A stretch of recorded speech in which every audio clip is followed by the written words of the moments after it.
Hi everyone, I'm Sven.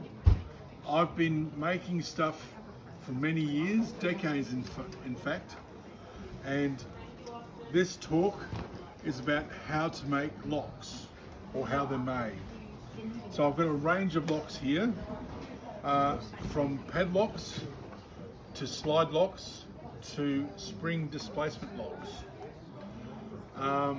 In the Viking period, you could find the complete range in various households, depending on how wealthy you were. The wealthier you were, the more keys you had.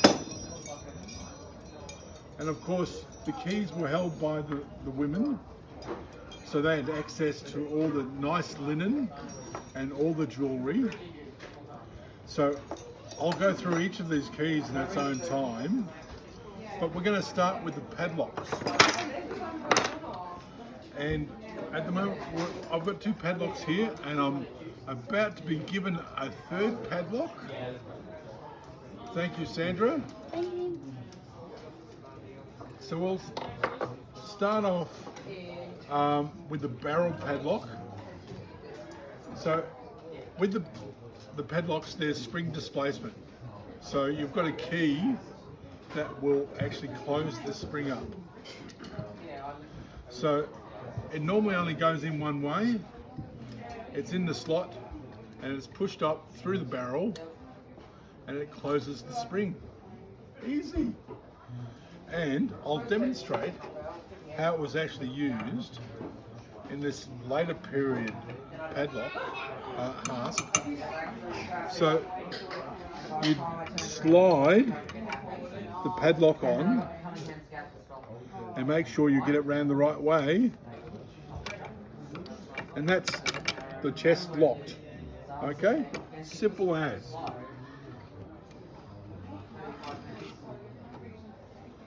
But we'll move on to the cowbell. The cowbell is called the cowbell because it looks like a cowbell shape, but it's more complicated because it's got 3 holes in it, so there's 3 springs, and there's a T shape in the lock, and so it slides in the bottom and you need to raise it up. Oh dear, it won't go that way. I've got to turn the key over. Let's see. Will it work? Yeah. Have I got round the right way? There we go. Again, there's the 3 springs. And I'll be able to hand these around. Again, it works in the same fashion. Padlock on, making sure that the spring's around the right way. Lock chest. Sorry. And where to put the key? There's the key. Done. Take care of that one. And of course, this is the third type. This is known as the caged. They vary in shape and size along with all 3, and the cage can actually take up more space in between the struts. Now one of these keys is not like the other, and it's again a spring displacement lock, and I didn't make this lock. Actually, I didn't make any of those. So it doesn't go in that way. So I'm going to go in, line it up with the spring, and it's out. The hardest bit with these padlocks to actually make is the spring. Because it's spring steel, you've got to attach it to the actual shaft to the point where it doesn't break. So yes, you've got to bend it to shape and then anneal it. You anneal it to get the shape, then you've got to re-harden it. And you don't want to re-harden it too far, otherwise it gets brittle. There you go. Take care of that one. Now, the padlocks are spring displacement. If you could pass me this one. Of course, everyone knows this lock. Any guess which find it's from? Okay. There's a chest from the cathedral in Paris. So it's 6th century. There's a chest with a lock like this. And this is also known as Mastermere number 4. So it was found actually in the Mastermere chest, all by itself, just the metal bits. I've stuck it on the wooden frame to actually show you how it works. Oh, there you go. So I'm going to attempt to do this backwards.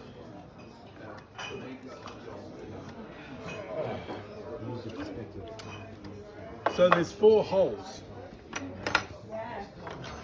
There's 4 holes and 1 spring, he says. So the key slots into the hole, turns around, and he says, if you can hold this one. And we'll line it up, he says. This is the only key I brought with me. That should work. Yeah, see if we can pick it up. Where's the nearest? Hey, it works. So, it's like the old clickers. So again, you've got to anneal the spring, attach it. This one's riveted, and then reheat it up and set the temper so it'll act as a spring. So I'm glad that worked. Now I've just got to get it out. But yeah, on that side, lining it up is just guesswork. Knowing the lock. Yeah, on the other side it's just a square hole, and you'll find lots of these with different number of teeth. And as I said, mainly in women's graves. Let's do this one. So, as you know, there was a lot of Vikings in England. So there was the Anglo-Scandinavian area. So there's a extant lock, just stray find, called the Winchester lock. And it's actually got 2 hasps. So this is the single hasp version. And this is the slide. This has got a hole in it, and I'll explain why. This is the spring on top. And that lies on the actual slide to give it resistance to actual sliding. Like if I did that without the spring, it'll open. And at the other end is just a stop, a curled stop. You've got a detent as well, but it's locking. Oh yeah, I forgot to mention it. There's a little cut in the top of the slide that the actual spring sits down into. So again, you can't rattle it, you need the lock. And you can't pick it. You can. You have to guess how to open the spring. Yeah. It's handy. So I'll have to unlock it first. Under pressure. I think it goes that way. Because I've been making locks for a while now. There we go. And I've been teaching other people to make locks. And there is a Facebook page for historical lock makers. Gaz and Darren are members and been interpreting. So I've put the prong into the hole. Now I'm just going to rotate. It says, come on, in the hole.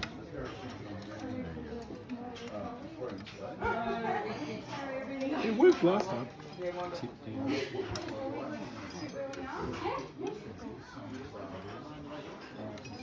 That's not working.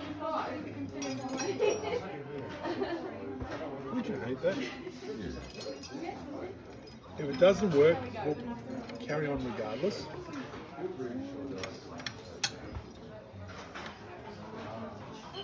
No, it's not going to work. No, it's not locating properly.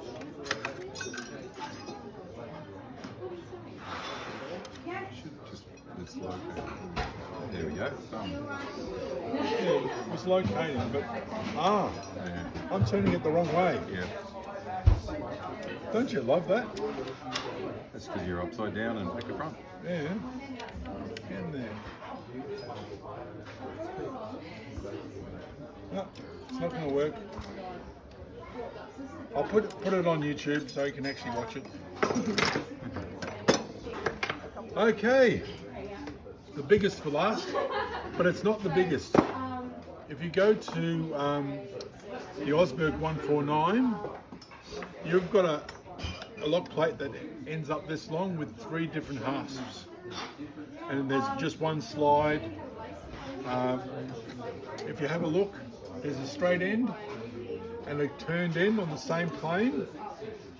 And on the Osberg 149, there's a curved cut out one that comes up and sits above the slide. Now, it's better to show it this way. It's not that key, that's a turn lock key. That's the key for the Osberg 178, which is just a single displacement lock. Similar and to it's that. in Viking Volume 1. It's Similar to that. similar, but at 90 degrees. Yeah. No, there you go. So this is a 2-prong key. At the moment it's locked. He says, so I displaced the actual spring and slide. And if you want to do that, Yeah. it's so much easier when the chest is here, and we slide back. Yeah. Come on, slide, you bastard.